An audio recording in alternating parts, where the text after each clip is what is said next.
あやかしの刺繍が染みついてる。切られた腕が言ってるよ。恨みを晴らせってね。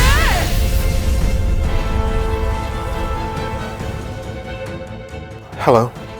In some of my other build videos, I've seen comments where people were still struggling to find certain spells within a given chapter early on, or people were asking me about my spell loadout at certain points in the game, so I wanted to make this video to sort of guide you through a route to get to the crucial mage items in each chapter.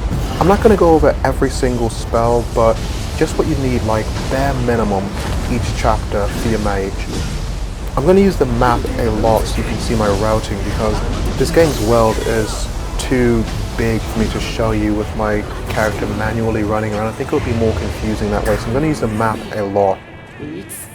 Just getting right into it, we'll start right from the beginning. So from the first shrine in the game, instead of running south along the path, you'll turn west and jump off the cliff, and to the west you'll see this giant enemy sort of pacing back and forth along this mud path. I think its name is the Nioh. So that's what we want to kill, and that enemy is going to give us access to the lightning shot talisman. So this is where it is. If you kill it and it doesn't drop its soul core, just literally turn the game off, turn it back on to restart from that shrine, and then kill it again. It doesn't respawn otherwise, so you have to do it that way. Next we'll go for the water shot talisman, which is just farther to the west. So from where we just killed the Nioh, you literally just run a little bit north and west. You'll come to this body of water where you'll see the Lesser Umibozu. Now these do respawn, so you can just touch a shrine if you don't get your soul core from these and then try it again. But now you should have water shot and lightning shot. We're going to go a bit southeast to this Crucible Wraith. This one has a landmark, so I don't need to show a video of how to get to it because you can see it on a map. This gives you access to either Lightning Familiar or the Raiju Summon. Now we're going to go to another landmark, this big tower, where we can get Cutting Blast by defeating Mezuki in this tower. Again, it's easy to see, so I don't need to show you how to get there. Now we're going towards the first major crucible, and before you actually go in, you'll see a Sudama right at the shrine. You trade with that Sudama and you can get Thunderstorm shot. So before you go into the first major crucible now, you should have these spells. And hopefully you've defeated the Blood Edge Demon by now, so you have one summon as well, the Blood Edge Demon 4 summon. So now you go into the major crucible and you defeat Jakotsu Baba, and you get him either summon or as Water Familiar. So I initially used Water Familiar, and this is the only part of the game where I use Water Familiar. I use it to help me unlock the next talisman, the Fire Talisman, because this is a lesser crucible where you get Fire Shot, and pretty much all the enemies in this lesser crucible are going to be fire enemies. So as soon as I unlock Fire Shot, I replace Water Familiar with Fire Shot in my inventory. Right after that, we're going to go to the Hachiman Shrine and we're going to get Ki Burst Talisman. So Ki Burst I'm going to use to replace Cutting Blast with. And this enemy is really close to the shrine. It's just the northeast path from the shrine. The shrine is kind of at a fork in the road. So northeast will be the Ki Burst Talisman, really close to it. And next we'll go northwest to get Lightning Shikigami. And this is one of the ones that I've heard people in my comments saying that they had trouble finding. So I'm going to show you the route to it from the shrine.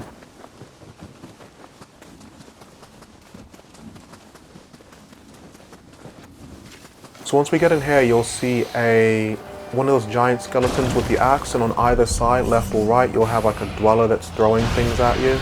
So you can just take both of those down. And once you pass through this doorway, there'll be usually a revenant that you'll fight, and then the Biwa Boku Boku is right here on this exact platform. You take him down, and from my experience, he always drops his soul core every time I've taken him down. He doesn't respawn though, so if you don't get him, just restart the game from that shrine and then just go and fight him again. So now we're going to go south to fight the Kamaitachi, and the Kamaitachi drops Wind Familiar. This is the only familiar that I use until the end of the chapter, and that's because Wind Familiar is the only wind spell that we have access to in chapter 1, so it's kind of important for that reason. But we defeat Kamaitachi here, and now we've pretty much got all of the major spells that we need as mage builds. So these are the spells that you should have, or like the loadout that you should have. And the last thing that we need is access to a couple of sacred brushes. So you progress the story to the point where you can open up the gate in Mikatagahara, and you go to this Sudama, you can buy the 3 sacred brushes that it has. And that pretty much wraps up chapter 1. You can just continue on and explore, finish out the story in chapter 1 with what you have. Going into chapter 2, as soon as you start chapter 2, you'll fight the Great Tengu, who will give you the Wind Shikigami Soul Core, and I use that to replace Wind Familiar, so now I don't have any familiars anymore. Going to Camel Village, you get access to 3 things: the Shrine Maiden set or Shinto Priest set if you're a male character, Talisman of the Fist, and Wind Shot. And I'm going to show you one route that'll give you access to all 3 of those things. So when you see these mages all have a chance of dropping the Shrine Maiden or Shinto Priest set if you're a male character.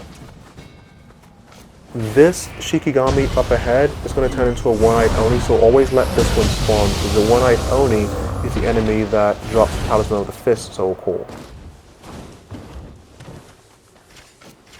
Just go ahead and to the left, and there will be a Tengu. Kurasa Tengu, I think it's called. Yeah, there'll be a Kurasa Tengu here, and these have the chance to drop the Wind Shot Talisman. And everything along this route respawns, so you can run this route a couple of times if you don't get everything that you need in one run through it.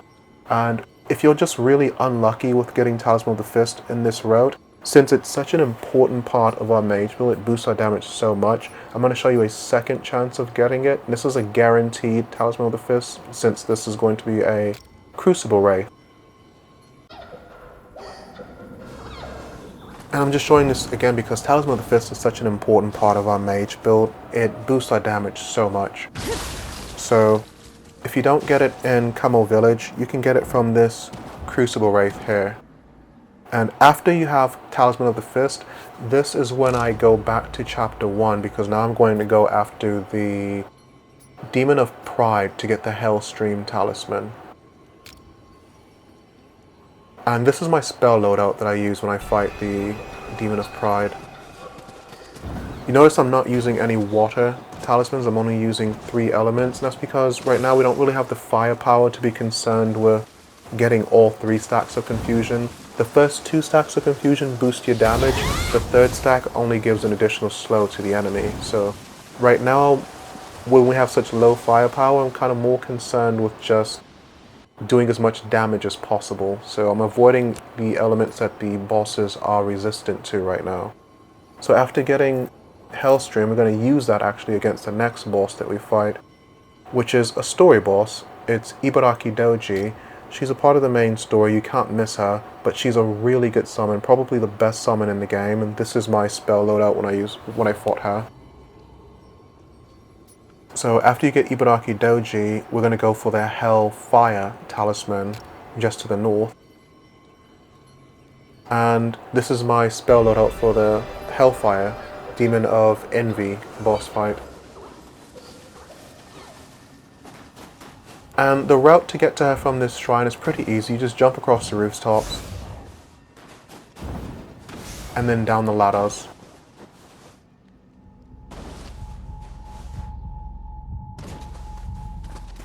And it's really important to make sure that you get Hellstream first, because Hellstream absolutely melts this boss. She's weak to water.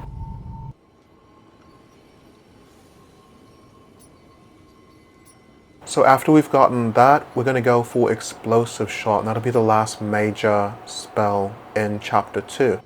So Explosive Shot is in Sagano region, and you go through a cave, you come out at this shrine. Make sure you hit that shrine, because the enemy that drops Explosive Shot Soul Core is a Kuroka that does not respawn. It's disguised as a lamppost right here. If you defeat it and it does not drop the Explosive Shot, just switch the game off and then switch it back on so that you restart at the last shrine and fight him again. Lastly, in this chapter we have to unlock the Ho-Oh Guardian Spirit by defeating the Masters first. It's like a couple of steps to this one. You have to defeat all 3 of the Masters, 1 in Camel Village, one is in Awawa no Suji, and the last one is the Archer boss. So this Archer boss is kind of annoying to get to him, so I'm just going to show you like what I do is I just immediately go into living artifact form and just run at him, because you can't die when you're in living artifact form, so it pretty much nullifies him spamming his arrows at you while you try to run down the path at him. Once you get to him, just explosive shot, hellfire, thunderstorm shot, just use whatever big nukes you have. He's easy once you actually reach him, it's just reaching him is the hard part. After you defeated all three of the masters, you're going to go all the way back up north to Mount Kurama, and you'll run into the little temple area, and first you'll talk to him and you'll end up fighting him one-on-one, then you'll talk to her, she'll give you a quest, and once you finish her quest it unlocks the battle scroll beneath the pure white flag. You defeat that battle scroll and it unlocks the guardian spirit Ho-Oh finally. So going into chapter 3, this is the spell loadout that I had, and you should have 21% untouched Omio by now as well, with the Guardian Spirit and the armor set Shinto Priest. So the first spell you get is right at the very beginning, the Geyser Shot. It's the yokai in the back there that has it. After this, it'll be a little while before you get the next major spell. You have to sort of progress through a few regions here.Right here is where you get access to Gale Shot. Gale Shot is a good spell, it just gets outclassed pretty quickly by Hellgust. So the route to get to Gale Shot I'm going to show you from the nearest talisman. You just run south. It's an Itsumare that has the Gale Shot Soulful, and that's it right ahead of us. So it's a pretty short route from the shrine. After getting Gale Shot, we're going to go for the last bit of untouched Omio magic that we need. It's going to give us 25%, which will push us to 46.2% untouched Omio, which is the cap right now in the game, from this Sudama.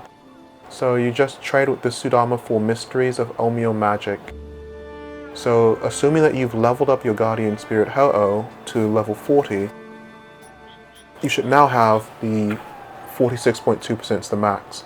So then we go south through Mibu region in order to get to this Nioh Castle Shrine. This is where you're going to see, where you're going to fight the Demon of Pride to get the Hellgust Talisman. And that will wrap up the Mage route from chapter 1 to 3.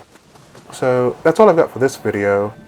Next week, I wanted to go over just talking about the balance of Omio Mage spells and the summons, and just where I kind of hope the balance goes by the time we get the first DLC. So see you guys next week to talk about the balance of some of these spells and summons.